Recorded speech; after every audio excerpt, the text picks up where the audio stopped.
How's it guys, this is Dayvy, FPL, and welcome back to the Fantasy Premier League video here on my channel. Now in this video, I'll be taking you through the ultimate guide to the upcoming Blank Game Week 26. So what needs to be said about the current double Game Week 25, an absolute horror of a double Game Week to be honest. Yes, the double Game Weeks are overrated, crowd has come back, but you can probably understand with all the injuries that have happened in that Liverpool squad and the letdown or anti-climax of the Erling Haaland triple captaincy. So kind of talking about Liverpool, we still have the game tonight. Obviously, that could change the tides. For example, I own Van Dijk. If he goes and scores a hattie of bullet headers, obviously I'm going to be happy. But the chances of that happening are probably pretty low. So F's in chat for everyone that had hope for double Game Week 25. The quicker we can move on from it, the better. But I will be giving you guys a review of it tomorrow in the team selection.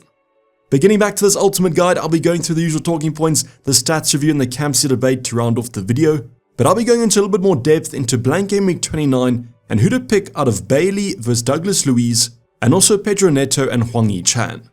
So quite a bit of midfielder kind of budget reviews will be taking place in this video, so hopefully those talking points apply to your squad. So you guys interested to hear what I have to say in these talking points? Sit back, relax, let's get straight into it. So let's go over the stats review, and as you guys will know if you've watched these ultimate guides a few times, but if you guys haven't, I'll be going over the defensive numbers and the attacking numbers in two different variations.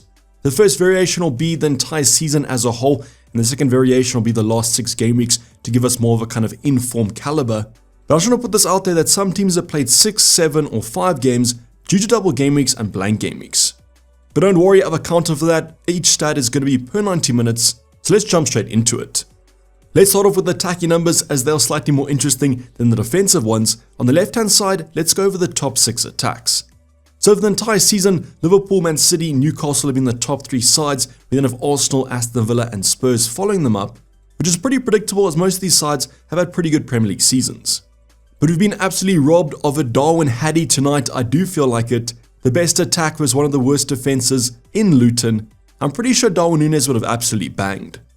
Same can be said about Jota before he picked up that injury, and even Mo Salah is rumoured to be out tonight. So let's see if the Liverpool attack can keep up this 2xG per game.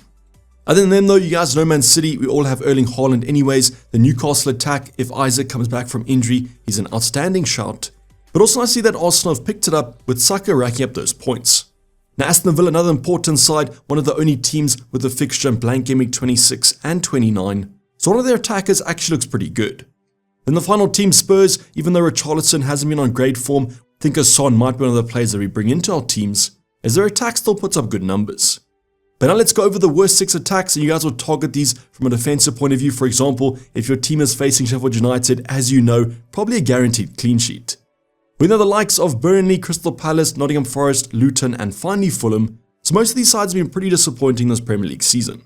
Let's see if Luton can put up those numbers against Liverpool tonight, hoping for a Virgil van Dijk clean sheet as mentioned. So let's see what happens. Now let's go over the informed side. So over the last 6 game weeks, could be 7, could be 5 as mentioned, but Liverpool at the top with 2.58, just a massive increase over the season. So this is what I was kind of talking about in terms of Liverpool. If Darwin was playing Salah, Jota, this could have been a massive haul tonight, but we have been robbed of that opportunity. Arsenal also increasing their numbers, and we've seen that with Saka getting massive kind of double-digit returns over the last couple game weeks, and they have a pretty good game against Newcastle in Game Week 26. Then finally, Man City, Aston Villa, Luton and United rounded up, so those bottom 2 sides have been slightly impressive. So both Luton and United have picked it up over the last couple of game weeks, scoring a ton of goals in their fixtures, and that's why I'm a little bit worried about their Liverpool clean sheet. So let's see what side pitches up tonight, the side of the entire season or the side in form over the last 6 games. Let's hope it's the former.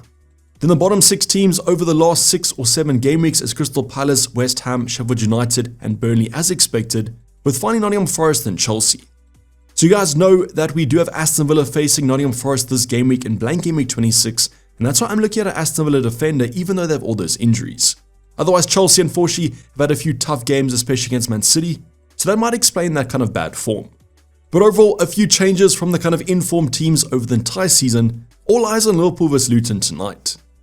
Then let's jump onto those defensive numbers, starting off with the expected clean sheets. The best teams are Arsenal, Man City, Liverpool, Nottingham Forest, Aston Villa and finally Newcastle. It's a little bit of surprise here to see Forest having improved. It's already spoken about that kind of threat of maybe an Ollie Watkins in Game Week 26 might not be the team to target from an attacking point of view, Newcastle also dropped from I think 2nd to 6th at the current moment, but you guys know how those results have been. Let's see if Liverpool keep the clean sheet as mentioned, as Luton are currently the worst team in terms of XG conceded. So that's right, I've kind of switched up the stat, you guys will know this. I want to rank the best team in terms of clean sheet but the worst team in terms of how many goals they concede, and Luton are worst, followed by Sheffield United. So Liverpool could have had a massive score here if we got the entire season, but I guess it is what it is. Otherwise you have Sheffield United, you guys know how bad they've been upcoming against Wolves, Hwangi, Chan and Neto, definitely options to target, followed by West Ham, Fulham, Burnley and finally United. So these sides haven't really pieced it together over the entire season, however we have seen some improvement from some of these teams, and you'll see that in the informed defenses. So on the left hand side we've got Arsenal at the top yet again, followed by Man City, Nottingham Forest. This kind of explains why they have improved, recently racked up very good defensive numbers, followed by Brighton, Liverpool and Bournemouth. So some of these teams might be a surprise when you kind of look at the fixtures. We had Nottingham Forest, West Ham conceding that red card to Calvin Phillips, but then Brighton also facing 10 men against Sheffield United. So some of these teams have had favourable fixtures. Bournemouth's defence also looks pretty strong, coming up to double game week 28, so one to keep your eyes on. Now going on to the opposite end of the spectrum, the worst team is definitely Newcastle at 2.81, a massive amount of XG conceded over the last 6 games, and that's why Saka might be the best campsy option this game week. They're followed by West Ham, Sheffield United, Brentford, Fulham and finally Chelsea, but Brentford have had a couple of tough games against Liverpool and Man City. So once again, out of form defenses, definitely target Newcastle, West Ham and Sheffield United, as they are simply shipping goals at the moment. But some consistencies and some upsets here in terms of teams from the inform to the entire season. The Newcastle defense at the moment is definitely one to keep an eye on. Now if you guys do want to go over any other stats, go over to Fantasy Football Fix. Their Opta Stats sandbox is every stat that you could desire, and that's what I've got my stats for this video. Now I want to turn the attention quickly to blank game week 29 because I think this week it might be integral to those transfers, specifically if you guys want to free it or not. So I'm not saying that you guys have to make a decision now whether to free it or not, but it does make it a little bit easier to plan those transfers, as it might be the choice between a short-term punt or going for a more medium-term option. So on screen right now, I just want to bring up the blank game week 29 fixtures or predictions from Ben Krellin. Please go check them out if you guys haven't. So what you guys can see at the bottom there is the 3 confirmed games: West Ham vs Aston Villa, Fulham vs Spurs, and finally Burnley vs Brentford. So those are the only confirmed games at the moment. However, the next round of the FA Cup will be coming up this midweek, so before game week 27's deadline, we all know the actual blank game week. So a ton of information will be had before that game week 27 deadline. So there's probably going to be one more fixture at least in game week 29. It's either going to be United vs Sheffield United or it will be Luton vs Nottingham Forest, as I do expect Luton to be beaten by Man City. So whoever wins between United and Nottingham Forest in the FA Cup, the loser will definitely have a fixture, and I don't really know who I would prefer, probably the United one. So just keep your guys' eyes on that. Obviously if Luton upset Man City, they both could blank, but I do expect one of those games to be had in blank game week 29. Another upset that could be had is also Leeds vs Chelsea. If Leeds do win, Arsenal and Chelsea will be taking place, and as I have an Arsenal triple up, I'll be quite happy with that. So basically all you have to know is between now and game week 27, we'll be having the blank game week 29 fixtures, so you guys can wait one more game week to decide your chip strategy. Now I just want to go over the teams that you probably want to target if you aren't going to use the free hit in game week 29, and that's the 4 teams of Luton, Spurs, Aston Villa, and finally West Ham. Now I also want to shout out Nottingham Forest. There might be a selection that you guys could look at, but I currently favour these 4 teams. So let's start off with Luton. The double in 28 makes them probably the best options to bring in. However, that's next week as they do blank in game week 26. So you guys can bring them for game week 28 and then potentially in blank game week 29. But just remember, that game isn't confirmed yet unless United beat Nottingham Forest in the FA Cup. I just want to remind you guys that they could potentially have a fixture, the highest chance of a fixture, but it hasn't been confirmed yet. So the 3 teams below them, Spurs, Aston Villa and West Ham, all have a confirmed game, with only Spurs blanking in 26. So if you guys are looking at a medium-term option, the Villa assets and the West Ham assets are the best to get, and that's why I'm actually looking to bring in Ollie Watkins and Pau Torres this week. It also helps that their fixtures are pretty good in game week 27 and game week 28, Luton and Spurs for Villa, as well as Everton, Burnley for West Ham. I can see them getting results in both those games. So not using the free hit in blank game week 29 is kind of the reason I kept Pedro Porro and Richarlison. I want those Spurs assets for the blank game week 29 fixture against Fulham, and I'm also looking to bring in 2 Aston Villa players. Just something to think about, obviously, when we are looking at the next transfers, are you going to bring in a Wolves asset or Aston Villa asset? I guess it kind of depends on your chip strategy. But now let's go on to the main portion of this video, and that's going to be the midfielder reviews. I'm going to start off with the more exciting options, the Wolves assets. It's Pedro Neto versus Hwang Hee-chan. So both these two are midfielders and they come in around the same price, 5.7 for Neto and 5.5 for Hwang Hee-chan. And obviously the fixtures are the same. Now the reason these Wolves assets are so kind of nice to get as a short-term punt is they have Sheffield United at home, Newcastle and Fulham in the next 3. So that Game Week 26 fixture against Sheffield United, they might even be outside Camsey punts, as Sheffield United can't defend at the moment. Wolves are also on the uptrend, had some good results over the past couple game weeks, and these two assets are the main talisman. Now Cunha could have been an option if he was fit but currently injured, and that's why Hwang Hee-chan's position might be more of a talisman. Now obviously historically, Pedro Neto's always been the main kind of outlet for that Wolves team, but Hwang Hee-chan has stepped it up this season.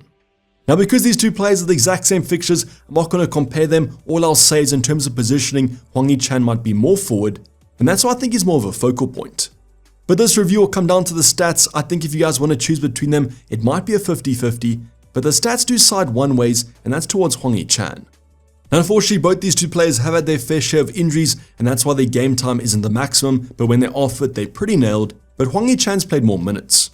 Now in terms of XG on penalty, Hwang Hee-chan's rumored to be on penalties, but I do think Sarabia might also be, and that's why I chose the XG on penalty stat. Now if Hwang Hee-chan's on penalties, that obviously makes him a great asset. Not saying that Wolves will get a ton of penalties, but it is another tick in his box. Now in terms of XG on penalty, you guys can see how Hwang Hee-chan's more of a kind of focal point, 0.37 XG on penalty versus 0.19, but Pedro Neto makes up for it in the assisting department. So in terms of the XG involvement department, both these two players are quite similar, but I give it to Hwang Hee-chan for the goal threat.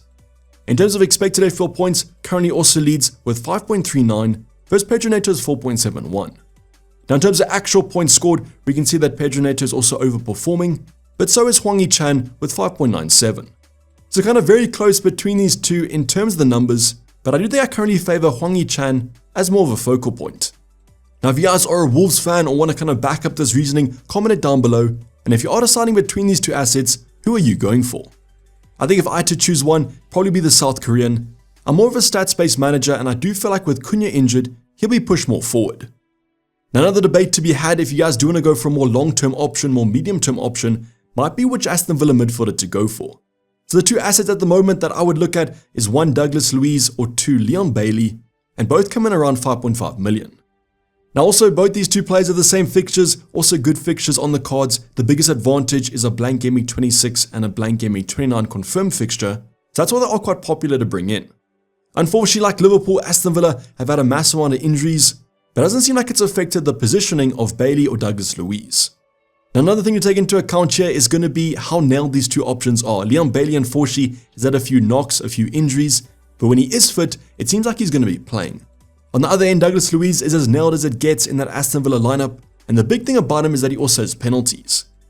So let's see what the stats say, and the first stat in terms of minutes, you guys can see Leon Bailey playing about half the minutes of Douglas Luiz, but every other stat is pointed in the Jamaican's favour.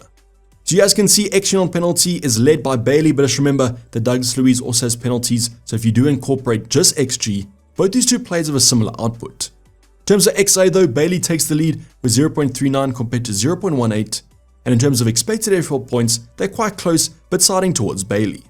Now the interesting thing about Bailey though is that he actually is overperforming by quite a large margin, as he has scored 7.31 points per 90 minutes. Compare that to Douglas Luiz at 5.02, but what I will say is that's quite actually good, considering he's played the majority of games. But out of these two assets, who would I go for? Well, this is quite tough. Bailey's more attacking, but Douglas Luiz is more nailed and is on penalties, but I think I might go for the upside here and side with Bailey at 5.6 million.